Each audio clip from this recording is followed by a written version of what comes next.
நாம் செய்யாத எந்த ஒரு வினையும் நமக்கு சேராது.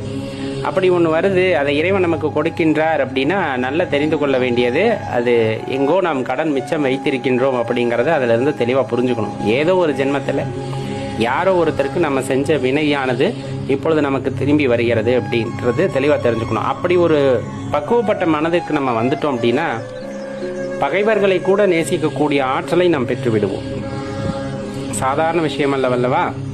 ஒருத்தர் நமக்கு துன்பம் செய்கிறார் அப்படிங்கும் போது அந்த துன்பத்தை நாம் அனுபவிப்போம். அதில் எந்த மாற்று கருத்துமே இல்லை. ரொம்ப கொடுமையானதாக கூட இருக்கும்.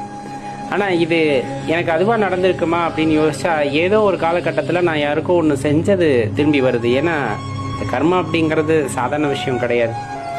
நீ செய்யாத ஒன்று உனக்கு திரும்பி வராது. இல்லை இப்போ புதுசாக யாராச்சும் உங்களுக்கு செஞ்சுட்டாங்கனாலும் அமைதியாக இருந்துருங்க, அது அவங்களுக்கு திரும்பி போகும். உங்களுக்கு வேறு வகையில் அது பலனளிக்கக்கூடியதாக இருக்கும்.